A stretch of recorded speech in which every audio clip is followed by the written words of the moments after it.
kids and families. Whether you're watching this video as a review from Sunday morning or because you didn't make it here on Sunday, I'm just so glad that you're here watching it now. What you're about to experience is some worship so you can sing and dance and worship Jesus together, and then you will watch our weekly Bible story video. This video and the story changes every week, and it's the same video that we watch here at the Park Church on Sunday mornings. And then at the end, there will be some discussion questions that you and your family can discuss and dive deeper into the lesson together. I encourage you to do that as a family. Asking questions and discussion is how we grow in deeper relationship and understanding of who Jesus is. And then lastly, in the description below, there are some lesson bonuses like a weekly coloring sheet, and so I also encourage you to check that out. I pray that as you watch this video, that you grow together as a family in your relationship with Jesus. Take care and have a great week.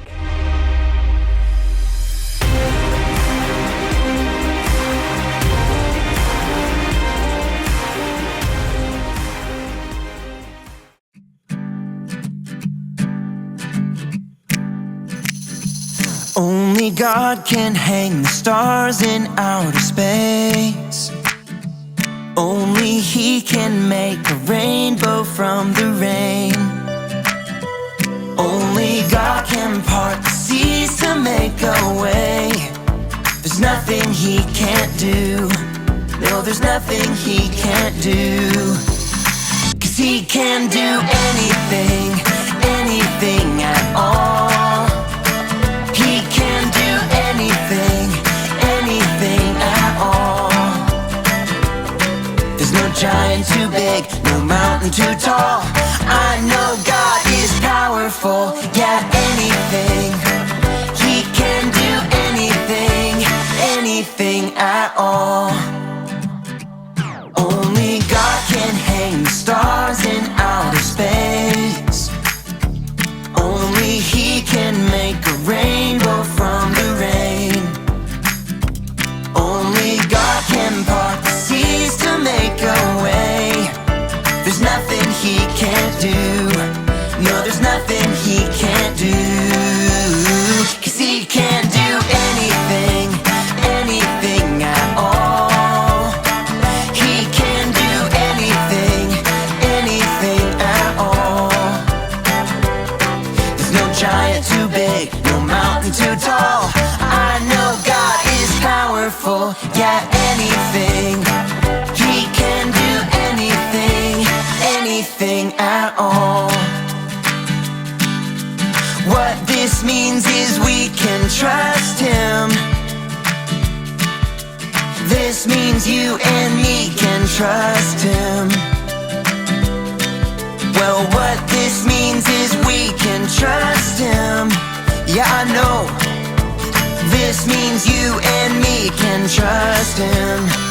Because He can do anything, anything at all. He can do anything, anything at all. There's no giant too big, no mountain too tall. I know God is powerful, yeah, anything. He can do anything, anything at all.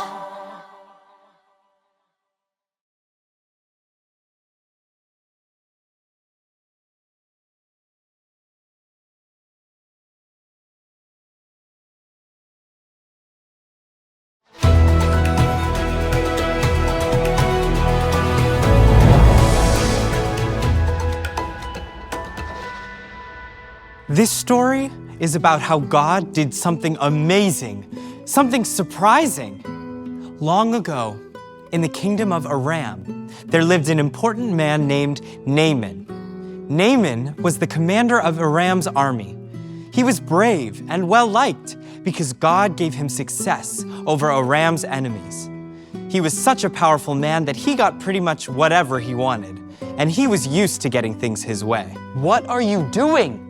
I'm sorry. What do you need? Bring me a drink. Yes, sir. Here, sir. Naaman was a very brave soldier, and his country loved him because he was so successful. It feels good to win so many battles with my big, powerful army. And it's great that my country loves me so much. Naaman's life was good. Yes, my life is good. Huh? What's this? Naaman discovered that he had a terrible skin disease. Ah, what is this? No one had a cure for his skin disease. What am I going to do? There's nothing I can do. Now, a young Israelite girl was a servant for Naaman's wife. Even though her life was hard, she had compassion for Naaman and told his wife how he could be healed. Naaman, my husband, my servant girl, the one from Israel, told me something very interesting. Naaman's wife repeated what the young Israelite girl had said. There was a prophet of God in Israel named Elisha. She explained how God talks to Elijah and allows him to heal people. Naaman decided to go and ask Elisha for help. Your Majesty, King of Aram, I was told there was someone in Israel who may be able to cure my skin. With your permission, I'd like to go and see him. The king gave Naaman permission to go to Israel. Naaman made the long journey to Israel, where God's special people lived. Now, the nation of Israel was not doing well. Many people had turned away from God and were serving fake gods and idols. Things were so bad that the nation had even split into 2 different countries. The nation was a mess. This nation is a mess. I hope Elijah can help me. Naaman traveled to Elisha's house. A messenger came out and delivered a simple message. Go, wash in the Jordan River 7 times and your skin will be healed. Naaman got angry. I'm angry. Naaman got extremely I'm extremely angry.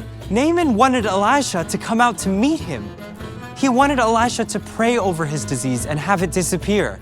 The last thing he wanted to hear was to get into the muddy Jordan River. The last thing I want to do is get into the muddy Jordan River. We have better rivers at home that I could have washed in. Naaman yelled and started walking home. I'm leaving. However, Naaman's servant asked him a very important question. If Elijah had asked you to do something super hard, wouldn't you have done it? Yeah, I guess so. Instead, he asked you to do something very simple. So why not give it a try? Naaman thought very hard about this and decided he'd give it a try. Fine, I'll give it a try. Naaman dipped into the water once, twice, a third, a fourth, a fifth, and a 6th time. Nothing had happened yet. Nothing's happened yet.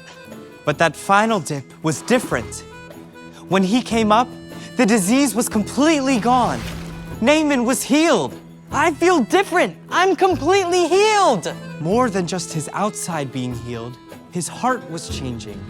And he knew that the Lord is the true God. Only the true God could do this. Naaman hurried back to Elijah and tried to give him silver, gold, and many fine clothes. Elijah, it is so good to see you. Please, receive these gifts. I am glad God healed you, but I don't need your gifts.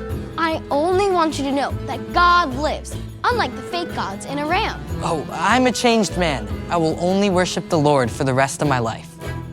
Naaman took some dirt and clay from Israel so that he could create an altar to worship the Lord in his home country, Aram. Naaman realized that he couldn't have healed himself. A king or a lifeless god couldn't have healed him either. God's victory showed Naaman that God does what no one else can.